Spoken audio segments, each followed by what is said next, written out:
घंटे की क्लास होती थी और 1 घंटा कब चला गया नहीं पता चला। इतने तरीके से सर ने पूरा मतलब क्लियरली सब कुछ बता रहे थे एकदम बेस से। सो आई डेंट फील कि that I am trying to learn English. It was going in a flow. तो मुझे लगा ही नहीं कि ये इंग्लिश का पूरा क्लास था और वो इतना स्मूथली कंप्लीट हो गया।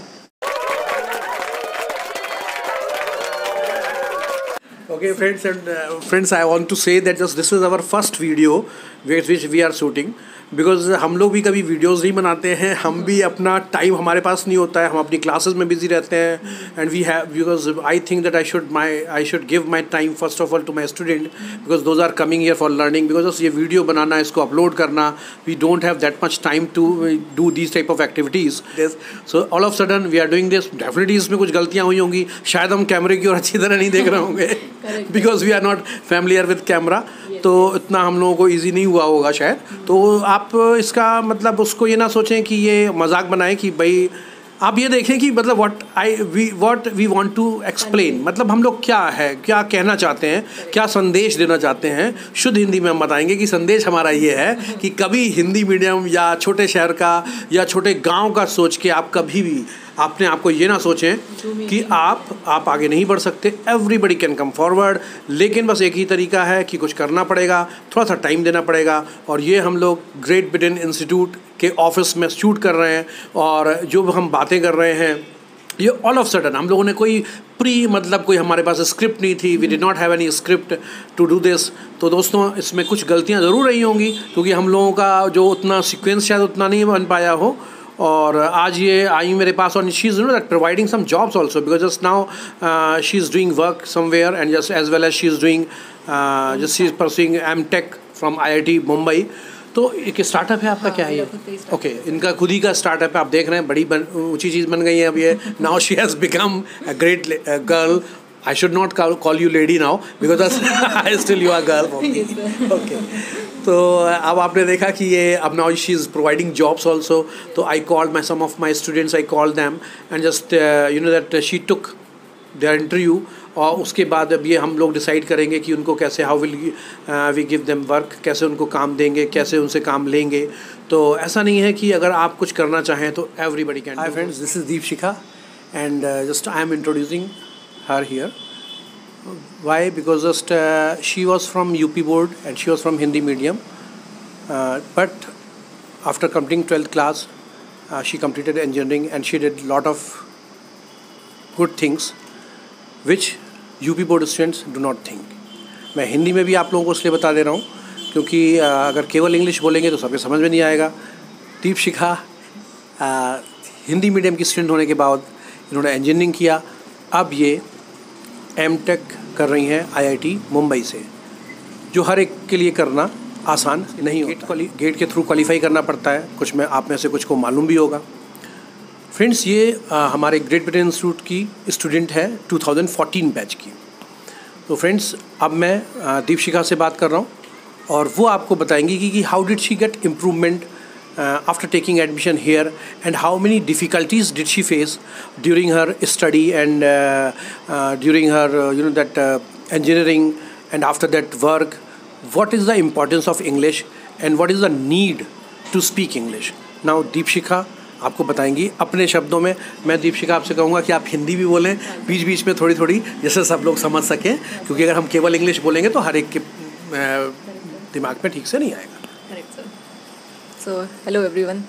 So I am Deepshikha Katiyar and I have completed my schooling from UP board only.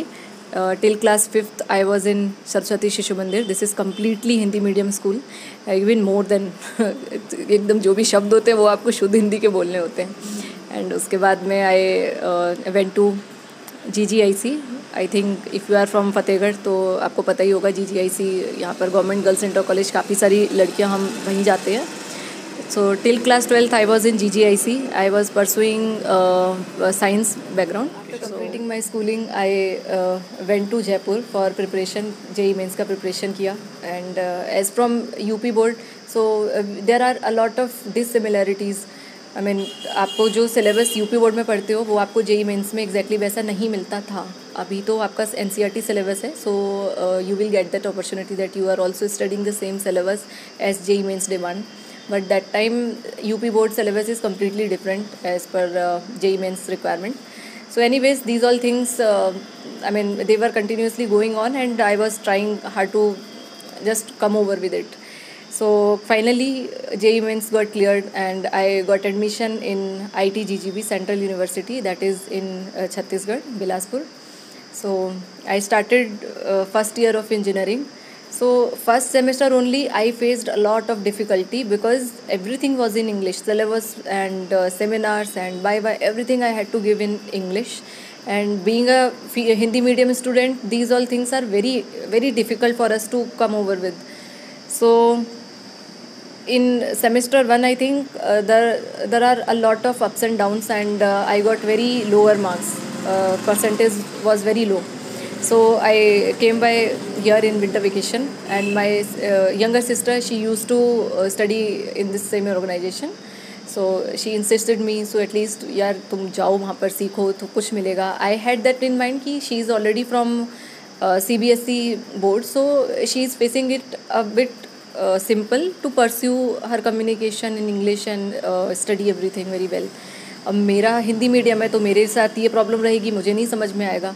But yet I thought कि at least I should give it at try. I sir से मिली और sir का class attend किया. Starting में sir ने बोला कि आओ एक बार क्लास में बैठो, आपको खुद ही डिफरेंस क्लियर होगा. So I was there. I was literally कब 1 घंटा चला गया मुझे नहीं पता चला. 1 घंटे की क्लास होती थी और 1 घंटा कब चला गया नहीं पता चला. इतने तरीके से सर ने पूरा मतलब क्लियरली सब कुछ बता रहे थे एकदम बेस से. So I didn't feel that I am trying to learn English. It was going in a flow. तो मुझे लगा ही नहीं कि ये इंग्लिश का पूरा क्लास था और वो इतना स्मूथली कंप्लीट हो गया. तो फिर उसके बाद में फिर मुझे ये मोटिवेशन आया कि हाँ ठीक है, अभी सर के साथ में रहेंगे तो हो जाएगा, थोड़ा इस पे वर्क और थोड़े मार्क्स भी हमारे अच्छे आ जाएंगे. तो फिर यहाँ पर कंप्लीट किया course. And while and during the course so sir use to tell us a lot of tips and tricks that how we can improve. Like he is continuously working on building our foundation, and it will be our responsibility how we are going to make it strong.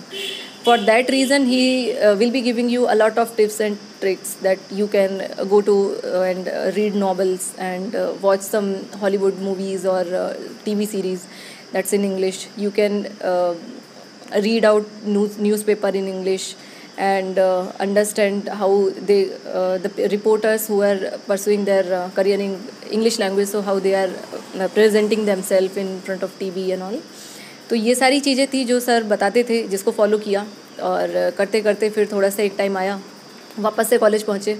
And in my second semester I saw a drastic difference in my marks because seminars है, viva है, वहाँ पर सब कुछ English में ही आपको professor को बताना है. तो I was able to at least express कि जो कॉन्सेप्ट तो पहले भी क्लियर थे, पता तो पहले भी था कि बताना क्या है, ये नहीं पता था कि बताना कैसे है, या वो कॉन्फिडेंस नहीं था, एक फ़ियर आता था अंदर से कि कैसे बोलें इसको, या कुछ गलत बोल दिया तो क्या होगा. बट वो जो फ़ियर है ना, वो क्लास में आने के बाद में सब खत्म हुआ. Sir use to ask each and every student to come on to the podium and tell us about them self, and he use to ask us to share the stories about our self, और may be कोई और story जो आपको पसंद हो, किसी writer की, किसी नॉवेलिस्ट की, किसी की भी. तो हम लोगों को वो सारी चीज़ें इंग्लिश में बोलनी होती. तो वो जो प्रैक्टिस थी जिसकी वजह से डर ख़त्म हुआ कि हाँ चलो बोल सकते हैं, गलत बोल रहे हैं लेकिन एटलीस्ट बोल रहे हैं, सही बोलना आ जाएगा, पहले बोलना आना चाहिए. तो ये सारी चीज़ें क्लासरूम कोर्स से आई थिंक हमारी बहुत ज़्यादा इम्प्रूव हुई. फिर जा कर के सेकेंड सेमेस्टर से I was getting a drastic difference in my marks, and after it there was no going back. I was continuously working on the same thing, and I got enrolled in one internship in my third year, and in the same internship I got PPO. Then I went to Kolkata, and I continued working for like 2 years over there. I started working as a subject matter expert, which is not kind of a very wide role. वहाँ पर हमको सिर्फ बैठ करके content create करना होता था IIT JEE के बच्चों के लिए. But I got this opportunity to work as a team lead and then project manager, and after that a foundation we built the foundation over there. As it was a startup, so I had a lot of exposure over there कि वहाँ पर मैंने हर domain में काम किया, ना केवल internal management, outer management, जैसे क्लाइंट डीलिंग हो गया, फॉरेन के भी कुछ क्लाइंट्स थे, हमारे इंडियन क्लाइंट्स थे, जो भी होता था सब इंग्लिश में ही होता था. सो सभी से इंटरेक्शन भी इंग्लिश में ही होता था. I use to represent the company, the name as DG+. So you can search also, it is based out in Kolkata. तो मैंने वहाँ पर ऑलमोस्ट 2 साल तक वर्क किया, एंड अभी भी मैं as a work from home काम कंटिन्यू करती हूँ एज अ पार्ट टाइम. तो ये सारी चीज़ें जो मतलब मुझे खुद से ऐसा लगता है कि अगर मैंने इंग्लिश को नहीं इंपॉर्टेंस दी होती या फिर मैंने नहीं समझा होता तो ये मेरे लिए बहुत मुश्किल हो जाता. इवन कॉलेज से ही एक तो प्लेसमेंट लेना बहुत बड़ी बात होती है, तो वो भी नहीं हो पाता मेरे से, एंड साथ के साथ में मार्क्स बहुत इंपॉर्टेंट है, तो वो चीज़ भी पॉसिबल नहीं होती. Just your present work, what you are doing right now. Okay. So currently I am pursuing my master's degree from IIT Mumbai, and I think this month only I'll be getting passed out, and I have already got a placement from them. So I'll be joining in month of August in the organization that is chemical engineering background. My background was chemical engineering, so I got placement in the same field, and that is a MNC, a China-based company, and I'll be relocating and pursuing my dream job. Deepshika, and just you have spoken very well, and you have given them detail. How did you come here up to that position?